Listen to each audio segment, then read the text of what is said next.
on what appears to have happened, and I'm glad to say he was able to accept. Colonel Richard Black, welcome to the mother of all talk shows. On the face of it, Colonel, Senator, this is a grave international crime which is alleged against the American government and the Norwegian government.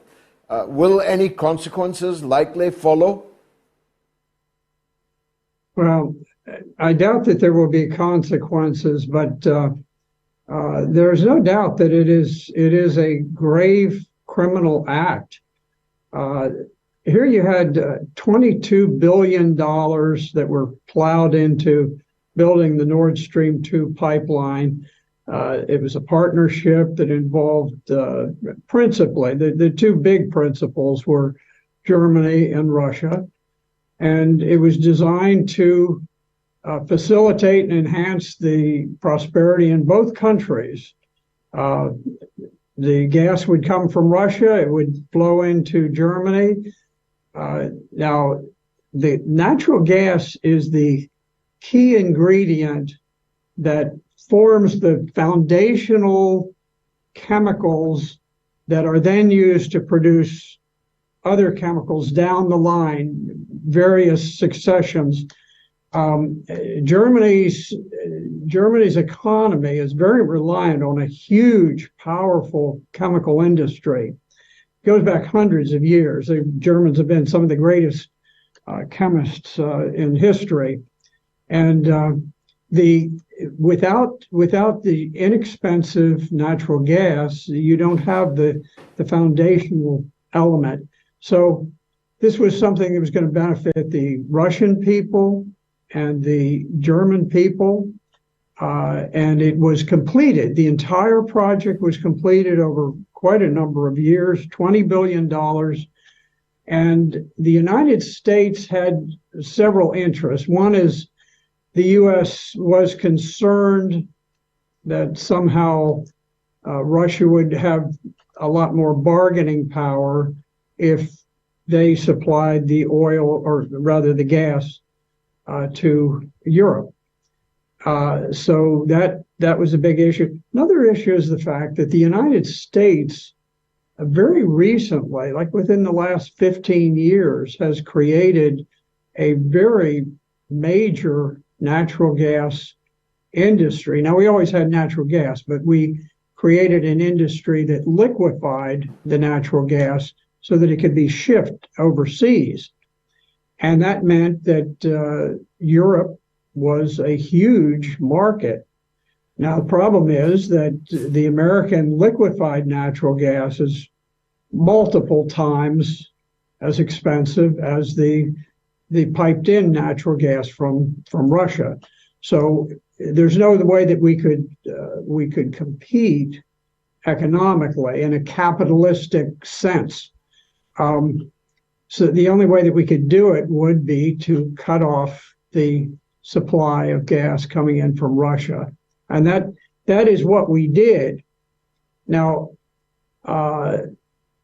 there was an immense series of explosions underseas that destroyed the Nord Stream 2 pipeline, which actually is two pipelines in parallel, and also the Nord Stream 1 pipeline.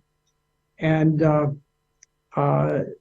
the explosives were laid by divers in the course of, we were putting on a military operation called Ball Tops. And under cover of that operation, we laid the explosives in place.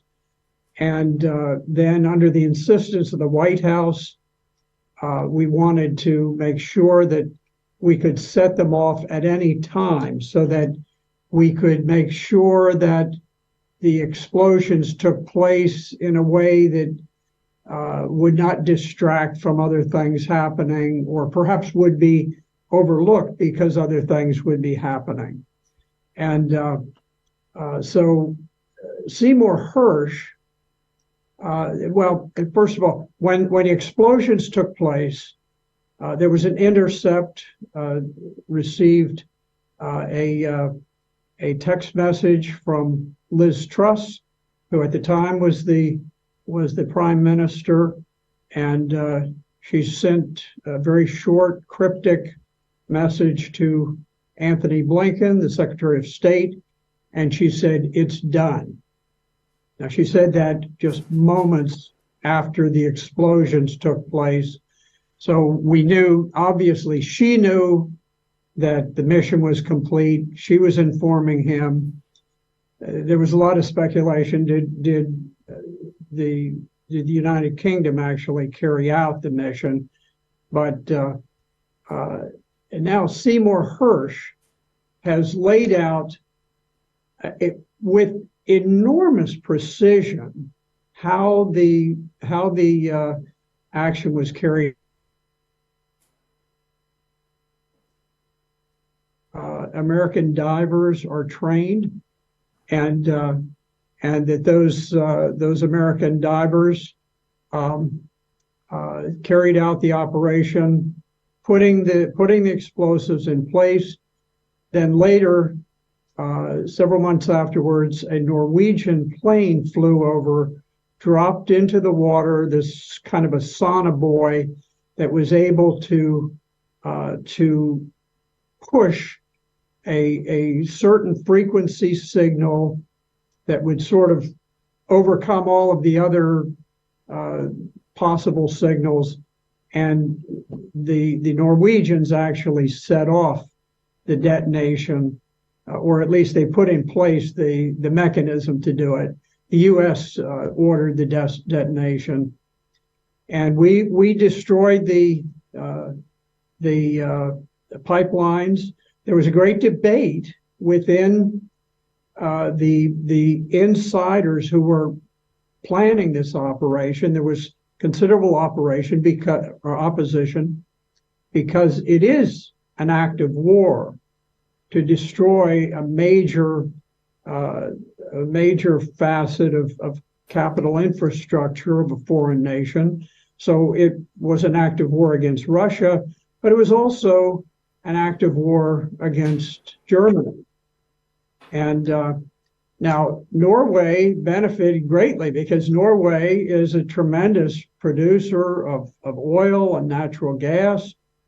So all of a sudden they were able, by virtue of helping to blow up the pipelines, they were able to triple the price that they got for the natural gas that they sent to Europe. So they had a tremendous market for it at a tremendously high price. So the whole operation smacks of the types of things that the mafia used to do in New York City. When they took over, and they would go around to business people and they'd say, look, you can buy our insurance or you can not buy it. But if you don't burn it, your house is going to burn down. Your business is going to burn down. And they burned them down, and they assassinated the business owners. We're really not any more moral or lawful or decent than the mafia. Al Capone, he operated the same way that the foreign policy establishment operates today. Now, you've established stupendously well the answer to the ancient question, cui bono, who benefited from the crime. The United States and Norway have financially reaped an enormous bonanza dividend as a result of this, and will presumably do so forevermore, as long as we are using gas. But if you were prosecuting this, Senator, what other arguments would you bring to bear? What other evidence is there to bring to bear to place the responsibility of it where most people think it really ought to be? You know, you mentioned the long-standing maxim, cui bono, C-U-I-B-O-N-O, and in essence, cui bono means who benefits from the crime? And the United States, through the very compliant media, put out this silly notion. They said, well, Russia destroyed their own pipeline that they've worked on for over a decade, and they plowed enormous financial resources into, and for which they gained enormous benefit. They destroyed it. Well, a school child can tell you that's not true. I mean, that's so foolish that just on the face of it, unless you are a dedicated follower of the government edicts, then there's no way that any reasonable, objective person will believe that. So, I'm a career prosecutor. I was the chief of the criminal law division and oversaw the prosecution of thousands of cases. And you don't talk about cui bono, but you just instinctively look who benefits. Okay, is it the husband of the dead wife who recently took out insurance policies on her life? This kind of thing. Who benefits? And you can name several countries. The United States benefits, the UK, Norway, Poland. And then the next question, so basically you have motive. And then you want to look at means and opportunity. Well, here's where you begin to narrow it down, because the United States dominates NATO. We make the decisions for NATO. The Supreme Allied Commander Europe has always been a four-star American general. And we provide the bulk of the funding and so forth. So nothing is going to happen within any of these NATO countries without the explicit okay of the United States. The U.S. is going to give the green light or it's not going to happen. So that takes out of the equation countries like Poland, even a country like Norway, because Norway is not going to instigate something. They are going to take their orders from the U.S. and not even with the UK.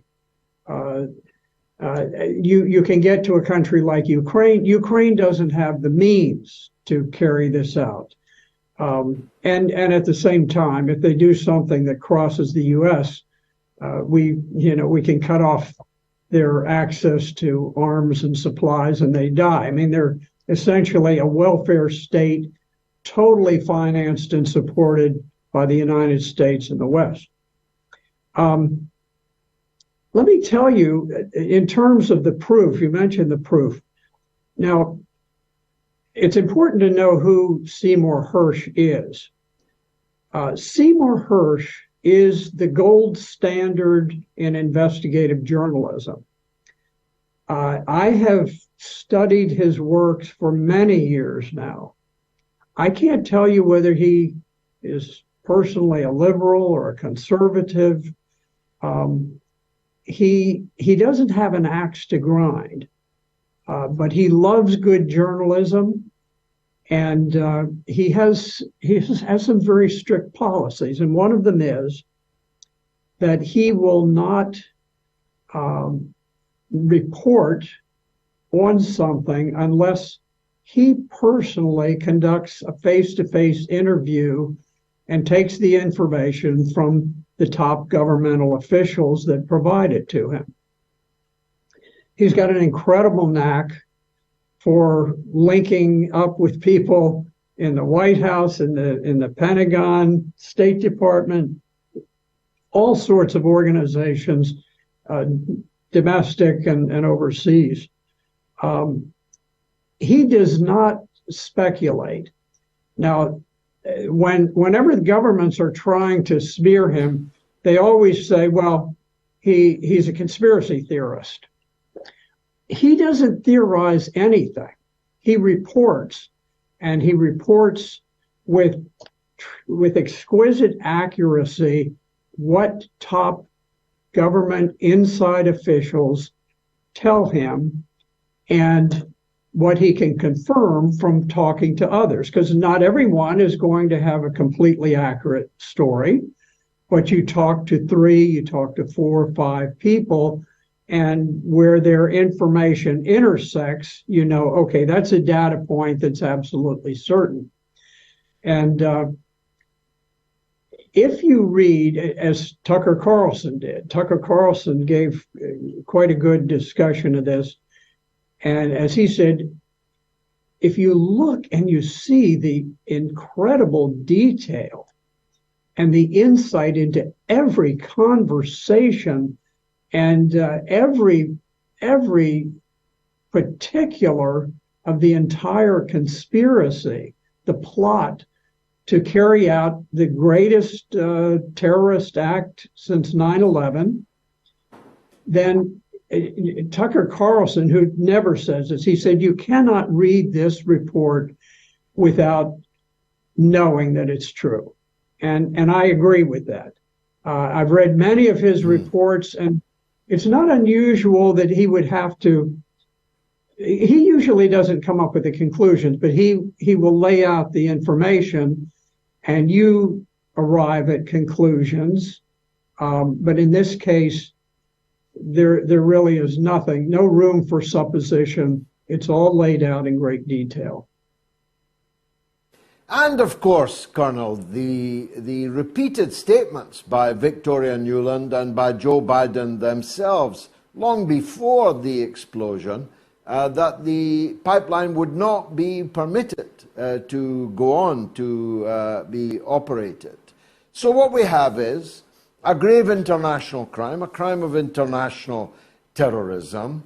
The world's greatest living journalist has compiled the case, and yet we still have officials of your government in the CIA and in the White House press room denying it, though they have ceased to imply or even explicitly state that it was someone else that did it, that it was Russia that did it. They show no interest in finding out who actually did it, but they deny that they did it.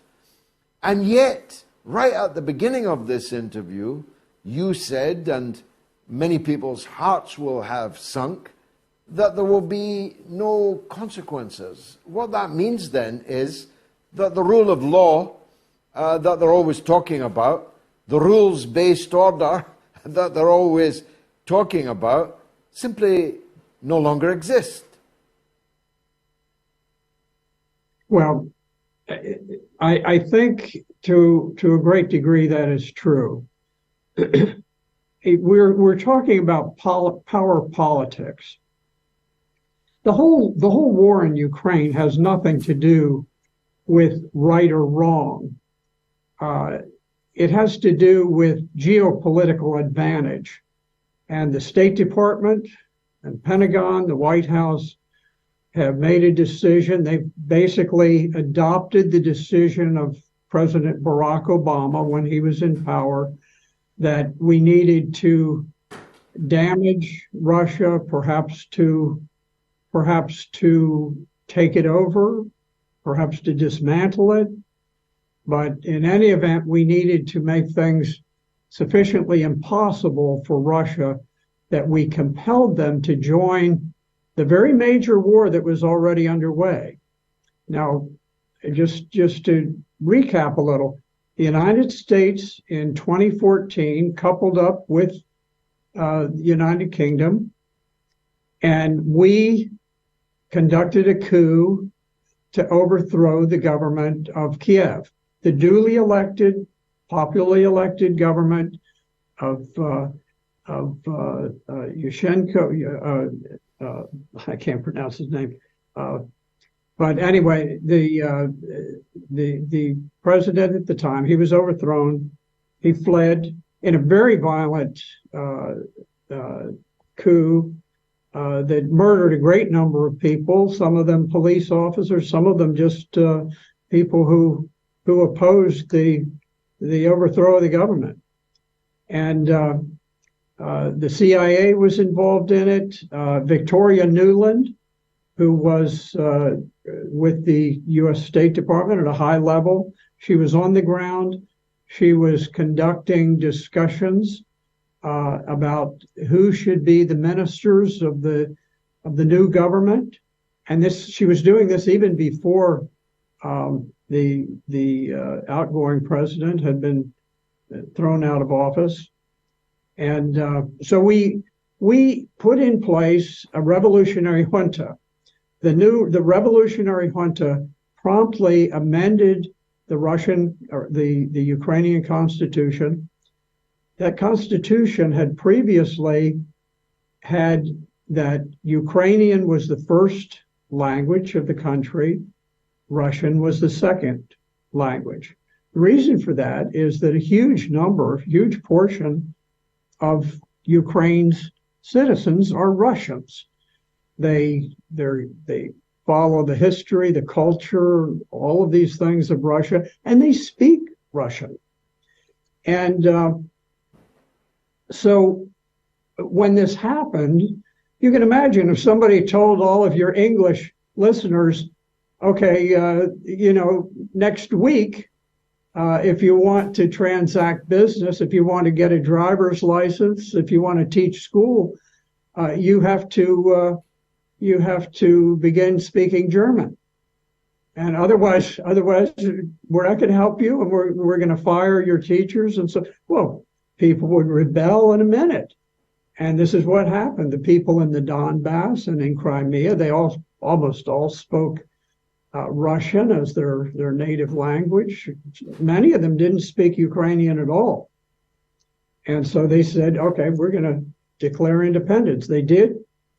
And immediately the United States was flooding in deadly weapons with which to build up a huge Ukrainian army so that they could launch war against these Russian areas of Ukraine.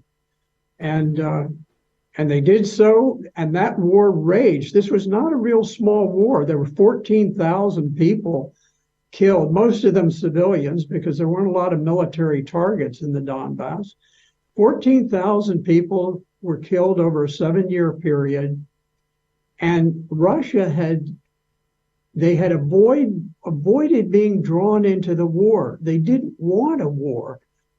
Their army was a home guard. Now they had very advanced nuclear weapons, and they had some very good weapon systems.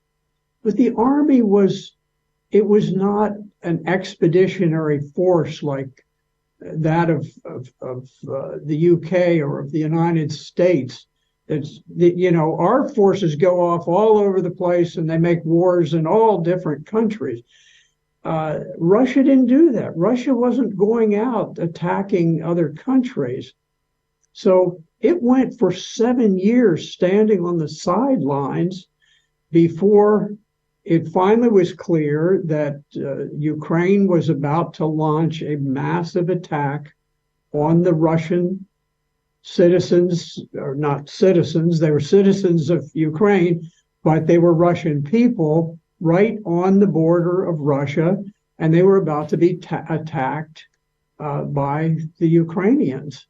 And that's the point at which President Putin ordered his outnumbered, unprepared forces to cross the border and basically to draw the Ukrainian army to the north, where they would have to defend the capital, so that he managed to rescue the people of the Donbass from an imminent attack. And of course, we portrayed it. We said, look at this. Russia has crossed a sovereign national border, as though they were the first country in all human history to ever do this.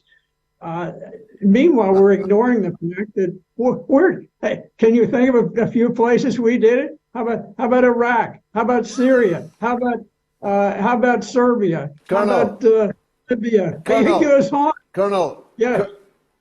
Colonel, there's only 40 countries in the entire world that Great Britain has not invaded. And I'm including yours in that tabulation. It's, as always, a real lesson in geopolitics and law to hear you speak. Thank you for joining us on the Mother of All Talk Shows. Colonel